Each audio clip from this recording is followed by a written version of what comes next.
കാട് വെട്ടാൻ ആളെ കിട്ടാഞ്ഞപ്പം അവസാനം ഇല്ലത്ത് ആകെയുള്ളത് വൈദ്യനാണ്. ആ വൈദ്യനോട് പറഞ്ഞു കാട് വെട്ടാൻ. അങ്ങനെ വൈദ്യൻ പടന്നയും കുടുവാളൊക്കെ ആയിട്ട് കാട് വെട്ടാൻ പറമ്പിലേക്ക് ഇറങ്ങി മൂപ്പര് പ്രവർത്തനങ്ങൾ തുടങ്ങി. വൈകുന്നേരമായിട്ട് വൈദ്യനെ കാണുന്നില്ല.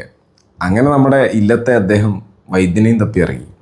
വൈദ്യനെ ചെന്ന് നോക്കുമ്പോൾ വൈദ്യൻ ഇങ്ങനെ നിൽക്കണം, ഒന്നും ചെയ്തില്ല. അപ്പോൾ അയാൾ ഭയങ്കര അത്ഭുതത്തോട് കൂടി എന്ത് പറ്റി, എന്തേ ഒന്നും വെട്ടാഞ്ഞേ? വൈദ്യൻ പറഞ്ഞു, ഞാനിവിടെ മൊത്തം തപ്പി, ഇവിടെ ഒന്നും വേണ്ടാത്തതായിട്ട് കണ്ടില്ല, എല്ലാ ആവശ്യമുള്ളതാണ്, എല്ലാ ഔഷധങ്ങളാണ്, നമ്മളെന്താ ചെയ്യാന്ന് ചോദിച്ചു. ഈ കഥയിലും ചില പാഠങ്ങൾ നമുക്കുണ്ടല്ലേ. ഈ പ്രകൃതിയിൽ ഒന്നും തന്നെ വേണ്ടാത്തതായിട്ടില്ല എന്നുള്ളതാണ്.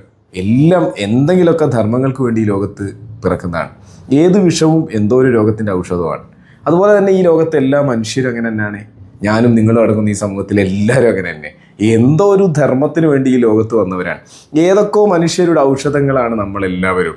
അവരുടെ മനസ്സിൻ്റെ ഔഷധങ്ങളാവാം, ചിലപ്പം മറ്റേതെങ്കിലും ജീവിത സാഹചര്യങ്ങൾക്ക് പ്രശ്നങ്ങളുടെ ഔഷധങ്ങളാകാം. ഏതായാലും ഈ ലോകത്ത് ഒരു മനുഷ്യനും വെറുതെ ജനിക്കുന്നില്ല. എന്തോ ഒരു ധർമ്മം ചെയ്യാൻ വേണ്ടി ഈ ലോകത്ത് വന്നവരാണ് നമ്മളെല്ലാവരും തന്നെ. ചിലപ്പോൾ നമുക്കത് മനസ്സിലായിക്കൊള്ളണം എന്നില്ല എന്ന് മാത്രം. ആ ധർമ്മം അവസാനിക്കുമ്പം ഈ ലോകത്ത് നിന്ന് വിട പറയേണ്ടി വരും എന്ന് മാത്രം.